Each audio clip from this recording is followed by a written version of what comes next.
Hello, I'm Bianca, 30 years old. It's been a while since this incident occurred, but I feel the need to discuss it while the details are still fresh. Let me begin from the start. The first person I want to introduce you to is my husband, Matt. Matt and I first met back in high school. I was a shy kid with too much anxiety to make friends. However, for reasons only known to God, Matt took a liking to me. We were paired as lab partners in chemistry, and that's how we started talking. It took me a while to open up, but when I did, Matt asked me out on a date. Keep in mind that Matt was one of the most attractive guys at our school, athletic and smart. Despite being an anxious mess, I wasn't oblivious. I said yes, and our one date turned into many more. The longer I spent time with him, the more comfortable and open I became. I loved that I could finally express myself around someone. Matt was caring and understanding, never pushing me to do anything that would make me uncomfortable. I felt like I had hit the jackpot with him. Now, let me introduce you to my mother-in-law, Olivia. Olivia had faced challenges in life. Her husband, Matt's dad, had passed away when the boys were young. She raised them on her own, and I was always in awe of how she managed it. However, the issue was her unbearably overprotective nature, especially towards Matt.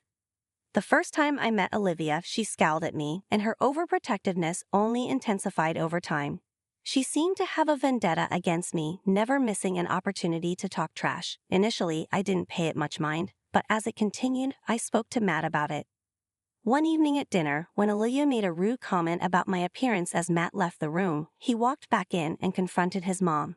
He told her she couldn't make such comments and defended me. Olivia tried to downplay it as a joke, but Matt stood his ground, demanding an apology. Even though I knew Olivia's apology wasn't sincere, it felt amazing that Matt stood up for me. I was grateful that Matt had my back, no matter what. Olivia continued to behave the same way even years after Matt and I were together, but it became easier to bear knowing that Matt had my back. The next person I'll introduce you to is Trent, Matt's younger brother. Trent was the only other person who made an effort to talk to me. He took an interest in getting to know me, and being Matt's family, being comfortable around him was a lot easier. We shared a lot of the same interests, and in general, got along really well. Matt was actually happy that I got along with at least one of his family members. For the longest time, I thought I had made a special friend with Trent, but as I tell you the events of the story, you'll realize just how wrong I was. The last person I want to introduce you to is Rachel, Trent's wife, and my sister-in-law. Rachel was the kind of person to bend over backwards to please someone else, regardless of whether the person was right or wrong. When she met Olivia for the first time, they got to talking, and Rachel pretty much agreed with every view that Olivia had about me. Soon, Rachel became Olivia's partner in everything against me. That really hurt me. I mean, Rachel didn't even know me, and she made an effort to get to know me, but she hated me because Olivia did. Over time, I learned to let go of it. Coming back to my relationship with Matt, we decided to get married once we were both financially stable. That took about 3 years after graduating from college. Once we had well-paying jobs and were able to purchase a house, we decided to tie the knot. Of course, Olivia was not happy with that. She tried to sabotage our relationship in many ways while we were engaged. For example, she tried to convince Matt that he was settling for me without ever having gone out with anyone else. She even tried to set him up on dates with other women, which he vehemently disagreed with. That one really hurt. I knew she didn't like me, but to actively try to make her son a cheater, something was deeply wrong with her. At our wedding, Olivia pulled another stunt to disrupt the good mood we were all in. When it was her turn to make a toast, she began to talk about how her son was marrying a woman she disapproved of and genuinely hoped that he would come to his senses soon and leave me. I cried, obviously, but Matt was furious. He had her kicked out, and for the rest of the night, he never left my side. That incident was what made Matt and me lose contact with Olivia. We didn't speak to her, except for the holidays, for the entirety of the next 2 years. We only saw her at Trent's wedding, and we tried our best to avoid her because, quite frankly, we were happy for Trent. We were trying to celebrate his big day, but somehow Olivia managed to corner us and she asked to talk. Matt didn't want to give her a chance, but I asked him to let her speak. After all, we could hear her out, but we didn't have to accept what she said. Look, I just wanted to say that I'm really sorry for everything I said that day at your wedding. If you were really sorry, you would have come over to our place and apologized. You had 2 years to do it, but you never did. I felt embarrassed. There was no way for me to behave on my son's big day, and I should have realized that if my son was happy, I should have been happy too. I guess I just didn't have the courage to face you. But we did call you on the holidays and your birthday. Even if you couldn't apologize face to face, you could have done it over the phone. It was just very hard for me. Okay, I'm still owning up to my mistake. I'm sorry, I'm still angry with you, and if Bianca doesn't forgive you, we'll go back to the way we've been operating these past 2 years. I liked that Matt allowed me to have a say in it. Unfortunately, I was very big on keeping family close. So of course I told her I forgave her. I didn't want Matt to be estranged from his only parents. Olivia seemed very grateful, and for a while after that, she treated me well. Then, about a year later, she went back to her old ways. This time, Rachel joined her too. They would constantly mock me, be it in things I said or did. It didn't matter because they always found a way to make fun of me. I tried my best to let go of things and kept Matt calm too. I knew that if either of us said or did anything, it would only end with us cutting all ties with Olivia, and I didn't want that for us. But one weekend, Matt and I were rudely interrupted by Olivia, Rachel, and Trent. It was supposed to be a weekend where Matt and I would sleep in and catch up on a bunch of shows that we had started watching. But that plan went out of the window when we heard banging on the front door. I lazily made my way to the door, and as soon as I opened it, Olivia and Rachel pushed past me and walked in. Trent followed them too, each of them holding a box that looked a little heavy. As Matt walked over to the living room, I could see that he was just as confused as I was. What's going on? What are you guys holding? This right here is proof. Proof of what? Of you having an affair. Excuse me, what makes you think that I've been having an affair? I always knew there was something wrong with you, and I was not alone. I felt the same way too. I mean, at every family gathering, you suddenly had work once or twice. It's fine, but every single time, that's suspicious. It's not suspicious. I'm literally a nurse. You guys just happen to be there whenever I get called, and I get called in other times too. Wow, you're bold, lying right to our faces when we have proof. Matt, I swear I haven't ever cheated on you. I don't know what proof they have in there, but I promise you it's not me. Calm down, Matt, it's okay. I doubt you'd ever cheat on me. I'm just curious to see what Mom and Rachel found. Believe me, your views about your wife are about to change once you see them. How did you even get this evidence? Rachel and I hired a private investigator who followed Bianca around for the last 6 months. We just got the evidence from the PI's office and we came here straight away. That's beyond creepy and violating. What the hell is wrong with you guys? You have no say in anything, you cheating piece of crap. Enough, let Bianca and me see the evidence. I was furious at this point. What had I ever done to these two? I had always made sure that I had been out of their way, and yet they tried to come between Matt and me. To hire a private investigator to follow me around for 6 months, that made my skin crawl. Who does something that deranged to get rid of someone they don't like? I was more than curious to see what these results were. Matt looked at me, and for a moment, we had a silent understanding that everything was going to be okay. Matt knew I could never cheat on him. The reason? I have really bad social anxiety. It's almost crippling. It takes a long while for me to get comfortable with someone. He knew firsthand how he had struggled to get me to even talk to him. The last thing I could possibly do is talk to some stranger and sleep with them. Granted, working as an oncology nurse had been helping me get over my anxiety. I would come home after work and just shut down for the next few hours, and Matt had seen and dealt with all that from the start of our relationship. I had never met someone who was so understanding and patient. I had always thought that I would end up being single for the rest of my life.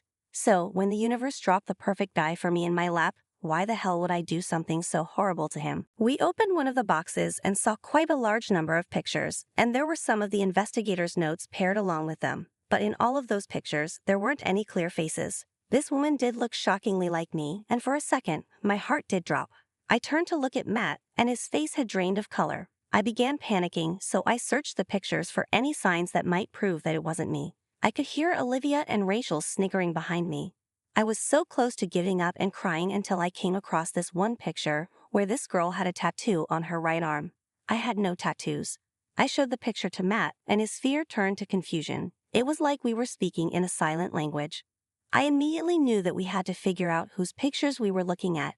We opened the other 2 boxes and began to scour through those pictures and notes. And that's when, in one of the notes, the investigator mentions me getting into a car with a particular license plate that looked very, very familiar. I couldn't quite put my finger on it, so I showed it to Matt. He took one look at it and burst out laughing. All of us stared at him in confusion. Matt then leaned down to my ear and whispered whose car it was. I was so shocked that I couldn't help but burst out laughing too. Olivia, Rachel, and Trent looked very confused. Now they waited for either Matt or me to explain what we were laughing about. but that never happened because Matt and I kept going through the pictures and just laughing even more. This made Olivia and Rachel really irritated. So they spoke up, "What's going on? Why are you guys laughing at the proof of Bianca cheating? Yeah, are you one of those couples that don't mind a third person?" "Oh God, no, absolutely not. We just found out something really funny." "What could possibly be funny about cheating?" "Oh, that's not me in the pictures." "Yes, it is. We looked through a couple of the pictures and it's definitely you. Look at this one picture. See the tattoo on the girl's hand?" "Yeah, Bianca doesn't have any tattoos." "What if it was a temporary one she put on so she could avoid getting recognized?" "I honestly hate having tattoos on me. I've never even put a temporary tattoo on me." "Okay, well, we made a mistake. What's so funny about that?" "What's funny is the identity of the man in these pictures." "The man? You can barely make out who that is. How do you know who he is?" "Because of the investigator's notes. Here, take a look at that car plate. Do the numbers look familiar?" Rachel grabbed the paper out of my hand. Olivia and Trent gathered around her to read the paper. As soon as they read it, I could see the range of emotions that they experienced. Olivia's eyes grew wide and her mouth fell open in shock. Rachel's face went white while Trent began sweating profusely. You see, the number plate was that of Trent's car, and the more you look through the pictures, the more you begin to clearly see that the man was Trent. Matt silently passed the pictures over where Trent's face was almost clearly visible, save for either a mask or a pair of sunglasses that he used to cover his face. Now, I didn't know why Trent was cheating on Rachel, but I must admit that it was really sweet to see Rachel's world come crumbling down the same way she wanted mine to fall.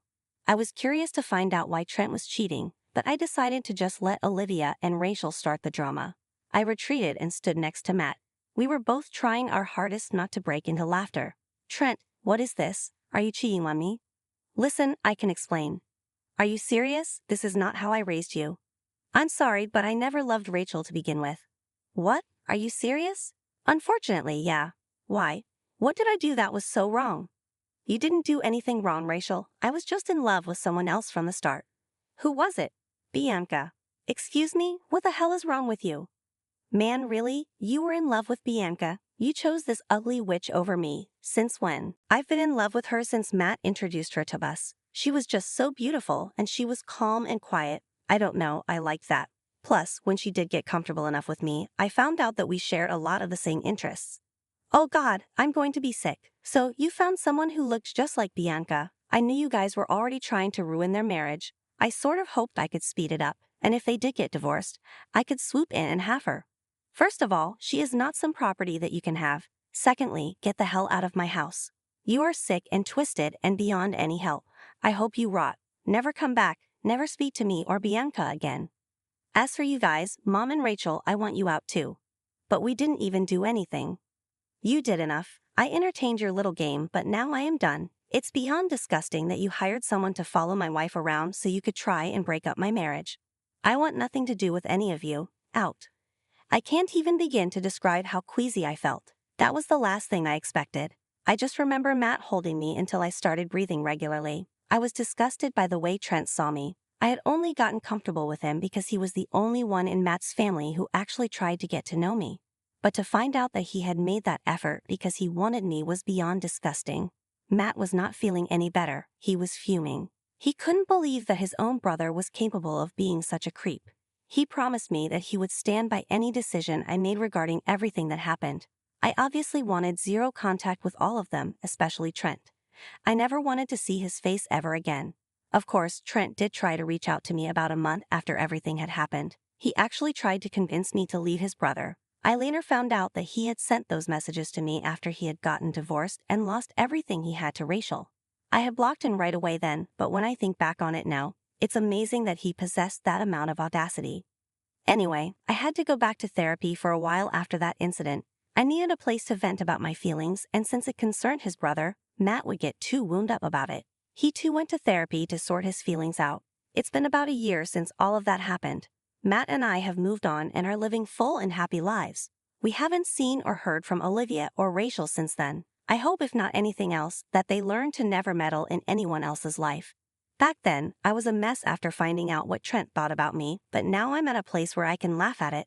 I'm glad I came out of it strong and even more glad that Matt and I's relationship also grew stronger. Always make sure to be kind to all those in your life. Thanks for listening.